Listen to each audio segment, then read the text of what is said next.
তাহলে যেমন 7/5 7/5 7/5 7/5 এটাকে আমরা মিশ্র ভগ্নাংশে প্রকাশ করব। কিসে প্রকাশ করব?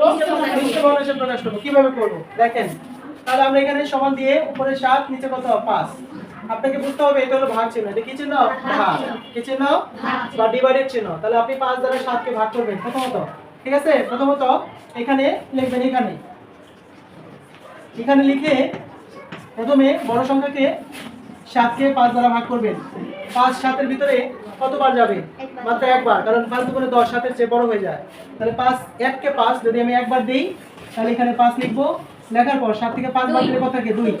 এবার নিয়মটা হলো এখানে সমস্ত বানিয়ে এই সংখ্যাটাকে সমস্ত বানিয়ে এই 2 যাবে উপরে আর এই 5 যাবে নিচে। বুঝতে পেরেছেন? তার মানে 1 সমস্ত 5 এর কত? 2।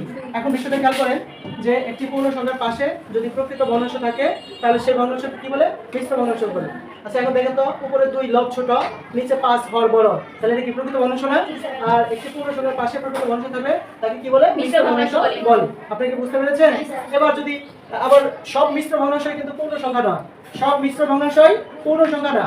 ঠিক আছে? পূর্ণ সংখ্যা না। যেমন ধরে এমন যদি হয় 8/4, এমন যদি হয় কি 8/4, 8 ভাগ হলো 4, তাহলে সেই ক্ষেত্রে কিন্তু 4 দ্বারা 8 কে ভাগ করা যায়। 8/4 বা সমান দিয়ে 8 কে ভাঙাও 2 গুণন 4, 4 দুগুণে 8, নিচে হলো 4, 4 এ 4 এ কাটা সমান থাকলো কত? 2। মানে 4 দিয়ে 4 কে ভাগ করলে 1 থাকে, 1 দিয়ে 2 এরকম করে 2 কে 2, 2 কিন্তু একটা পূর্ণ সংখ্যা। এখানে কি আর কোনো সাথে ভগ্নাংশ আছে? নাই। তাহলে সব ভগ্নাংশই কিন্তু পূর্ণ সংখ্যা, সব মিশ্র ভগ্নাংশ পূর্ণ সংখ্যা হবে না। হ্যাঁ, পূর্ণ সংখ্যা যেগুলো হবে সেগুলো ভিন্ন, আলাদা হয়ে যাবে। আর যেগুলা পূর্ণ সংখ্যা হবে না সেগুলো হবে কি? মিশ্র ভগ্নাংশে রূপান্তর হবে। বুঝতে পারছি? তার মানে এই ভগ্নাংশগুলো হলো অপ্রকৃত ভগ্নাংশ। এই অপ্রকৃত ভগ্নাংশকে মিশ্র ভগ্নাংশে রূপান্তর করা যাবে, আবার কখনো পূর্ণ সংখ্যায় রূপান্তর করা যাবে। বুঝতে পেরেছেন? সবাইকে ধন্যবাদ।